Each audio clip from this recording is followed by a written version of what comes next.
Hi. Recently, I rewrote one of my favorite books, Symposium. It's a book that everyone should read to get cultured. But I know you have a very short attention span, that's why I read it for you. So, Symposium simply means the drinking party in ancient Greece. And this book was written by Plato in around 385 BC. This book is ancient. And it's quite easy to read because it's just dialogues among a group of men talking about what is love. It's like reading a WhatsApp group chat. So Plato did not appear in the book, just like most authors in the world. There are three background information you must know before diving into this book. And the first one being homosexuality between two men was very prevalent in ancient Greece. The second thing is they don't just like men, they love young boys, ranging from 12 to 17 years old. So the third thing is there are two types of people in the relationship, the lover and the love. It's a bit like top and bottom. And the lover is top, and usually it's older, had a higher social status, and the love is just the opposite, I think. And also there's like a teacher and student dynamic inside the relationship, in a sense that the lover would teach the love something. Sounds rather kinky, but let's get started. The opening of this book, it's a man called Apollodorus, who is irrelevant in the story. He met his friend Glaucon, who is also irrelevant in the story. So his friend asked him, bro, were you at the party? I heard Socrates was there. So Socrates was like Kylie Jenner, okay, in their age. Like he had so many fans and followers. Basically, everybody loved him. Apollodorus was like, no, I was not there, but I knew someone who's there, and he told me what happened. So that guy was called Aristodemus. I'm just gonna call him Ari from now on because Greek names are so hard to pronounce. So one day, Ari met Socrates on the street. So Socrates was on the way to a symposium, which was held by a guy called Agathon. So Agathon was a tragedy scriptwriter who recently won an award with his script. Ari was a student of Socrates, but he was not invited to the symposium. But Socrates took him anyway. And the awkward thing was, Socrates was late. Okay, so Ari was there first, but Agathon welcomed him anyway, and they waited for Socrates together. When Socrates finally arrives, Agathon asked him to sit with him.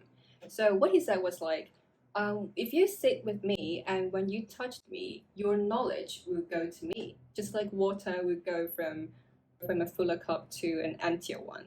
When I read that, I was thinking, I wish knowledge was transmitted through osmosis. Then Socrates said, oh, don't be silly, you are the smart one. And Agathon was like, let's stop arguing. We will let Dionysus decide, who was the god of wine at the time. I had no idea why they would ask the god of wine to decide who's smarter. But anyway, since Socrates arrived, the symposium can finally start. So there were 7 people at the symposium. We mentioned 3 people already. So Socrates, Agathon, Aristodemus, and also there were a pretty young boy called Phaedrus, a doctor Erysimachus, a comedy scriptwriter Aristophanes. Yes, the doctor asked the flute girl out, and then it turned into a man-only party. The doctor suggested that okay, let's talk about the god love together. So they called the god of love Eros. That's his name. Everyone agreed. So at the time, Socrates said, "How can I oppose your emotion, who profess to understand nothing but matters of love?" I was like, okay.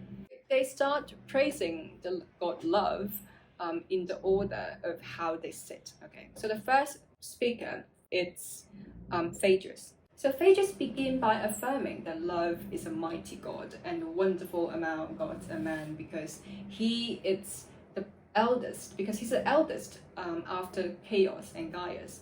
So love, he thinks that love is related to honor and dishonors. So if an army was made up of only lovers and his love, then it would be the strongest army ever. Which I personally don't agree because we oppose workplace relationship for a reason. He then brought up a few stories. So the first story was about a widow called Asetus. So Asetus prayed to the god and said, I'm willing to sacrifice myself if you bring back my husband.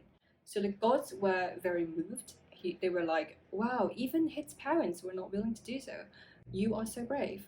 So they bring back her husband. Phaedrus was trying to use the story to demonstrate that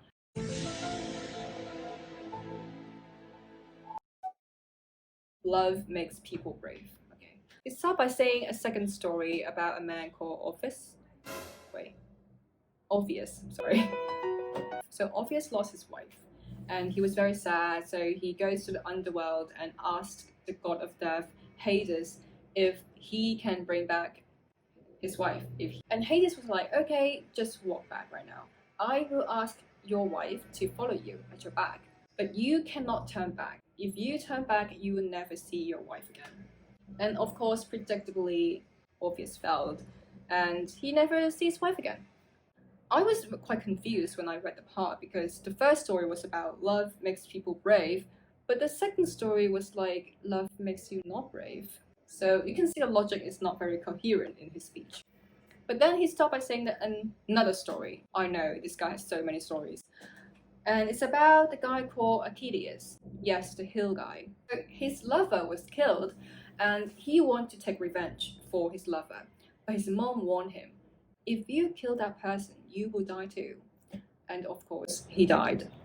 But then the gods were moved again because he killed for love.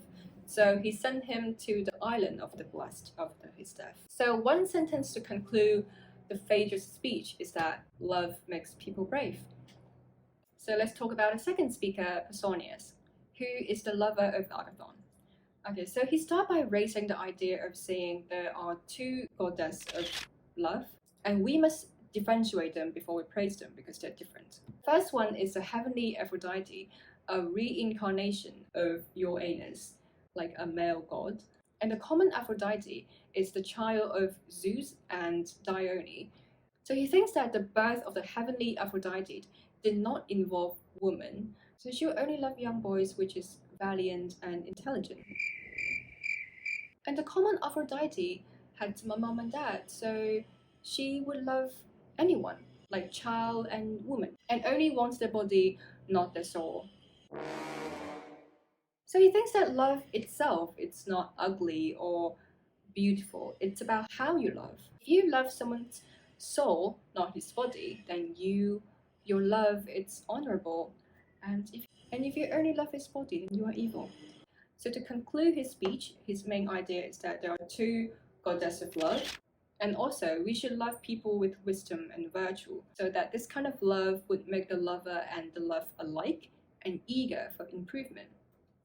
The thing is, if I should love someone who is smarter and better than me, then why that person would love me who is dumber and worse?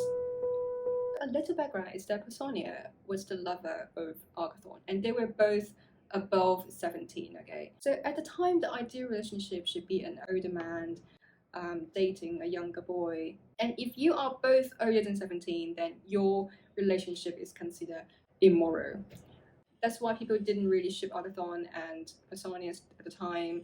And that's why Pausanias' speech was like defending himself. I love that person because he's virtuous and has wisdom. According to how they said, the next speaker was supposed to be Aristophanes, the comedy writer, but he was having hiccup. So the doctor took his place and started talking. He thinks that love exists in many forms, not just in young boys. It could be in music, in medicine, in human, as well as in divine, just like how Trisha Paytas loves food. He also agrees that there were two gods of love. So his main idea is that we should all be temperate in love, just like harmony in music, accordance in our body.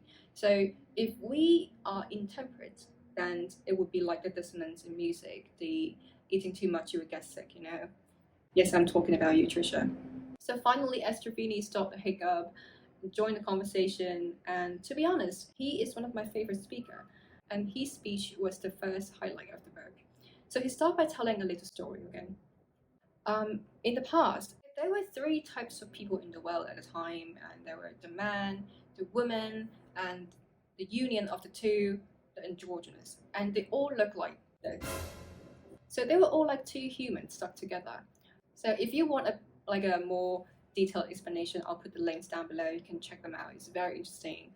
One day, the Zeus was not happy because they think these people they are getting way too powerful. But then they cannot kill them because if he killed all of them, then no one would worship and sacrifice for the god. So he think of a really good idea, and that is cut them and turn them into two people, because in that way they would increase in number but decrease in strength. So the people separated from two men, they will only love men, and the people separated from two women, they will only love women, and the androgynous will love the opposite sex.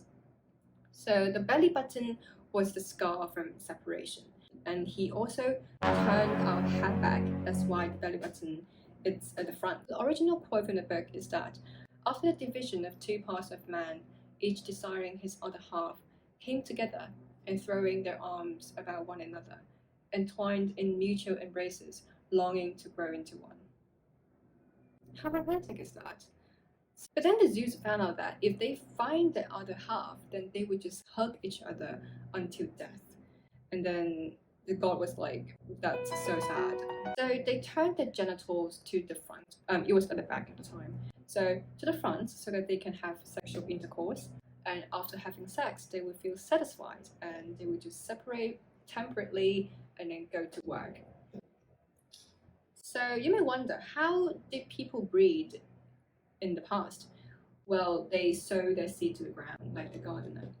So I really enjoyed this story for two reasons, and the first one being finally someone shed some light on women and straight people, because the previous speakers they only talk about gay people. But the funny thing was, Ashafini used the word adulteress to describe heterosexuality, but at least it's inclusive, okay? Another reason is that he thinks love is intrinsic. So we were born to love. We didn't have other reasons. Like we don't need to love people because it makes us brave or it's virtuous to do so. It's just because we're born to love. We were born this way. I feel like if I keep talking, this video is going to be too long. So I'm going to leave Socrates' speeches in part 2. And if you want to see another part, then like and subscribe. See you next time. The desire of one another, which is implanted in us, reuniting our original nature, making one of two, and healing the state of man. Oh my god. Later you should write some teen romance, okay?